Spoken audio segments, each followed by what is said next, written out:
I'm back with 3 new movies, and the first one I want to talk about today is Columbus. The movie is written and directed by a filmmaker by the name of Kogonada, and it follows a Korean-American translator who returns to his hometown of Columbus, Indiana, after his father, a well-known architect, suffers a stroke. He's played by John Cho, who has to be one of the most underrated actors working today.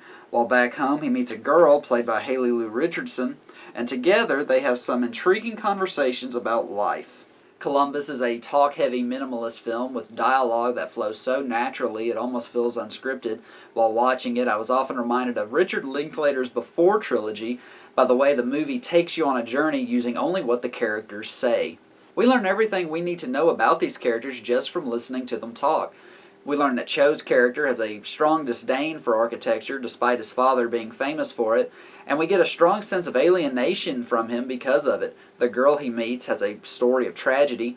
We learn that she's taking care of her mother, who's a recovering meth addict, and this causes her to have a bit of an indecision of what next step to take in life. Columbus is a fine character study with terrific chemistry between its leads and a unique style of writing.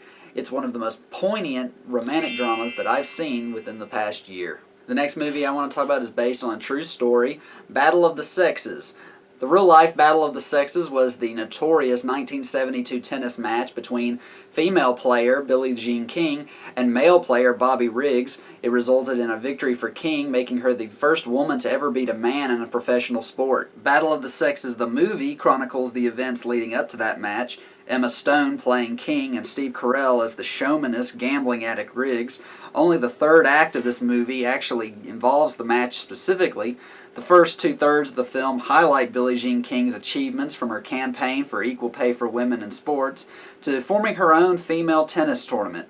The movie also portrays King's sexuality, which she was forced to keep a secret or risk sponsors pulling out. Bobby Riggs is portrayed as a cartoonish, misogynistic motormouth, and this opens the film up to some very timely commentary on gender, as there were, and still to this day, men with this shithead, women in the kitchen and bedroom mentality.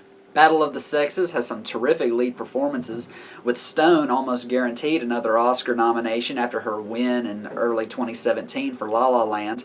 Battle of the Sexes is a smart, relevant, and humorous biopic that I really enjoyed. And the final movie of the day is the animated movie based on the popular toy line, the Lego Ninjago movie. It plays out like a typical teens with secret hero identities kind of movie, as it follows a group of elemental ninjas voiced by a lively cast, most notably led by Dave Franco as the group's leader called the Green Ninja. His father, a four-armed warlord bent on conquest, is the main villain, and he's voiced by Justin Theroux. Although he gets 1 or 2 good scenes and lines, he mostly just feels like a cheap imitation of Will Ferrell's President Business from the original Lego movie, and this is just one of a slew of problems I had with this loud, junky, and emotionally empty animated action comedy. Much like the original, the Lego Ninjago movie implements live-action scenes into its animated ones. These star Jackie Chan as a shop owner telling the movie's story to a young boy. While the original Lego movie used live-action scenes to bring the moral of the story into full view, these just feel gimmicky and unnecessary. In fact, they feel less like they should be in a Lego movie and more like they should be in a Lego commercial. Chan also has a voice role in the film as the Ninja Master, who tells the ninjas they must go on a perilous journey to find an ultimate weapon to save their city from a giant cat. As funny as this sounds, the plot is riddled with typical tropes that have just been done to death, from the social outcast to hero character arc to the Odyssey-like adventure story.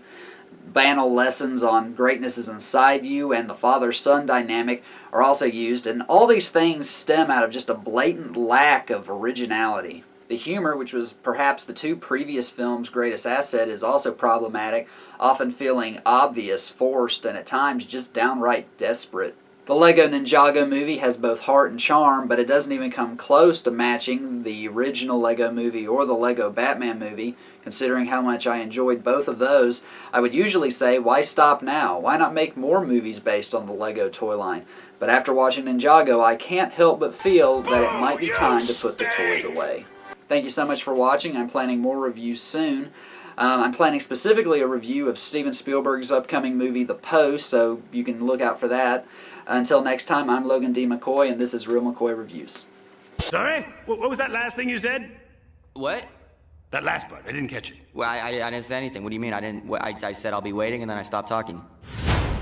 Dad.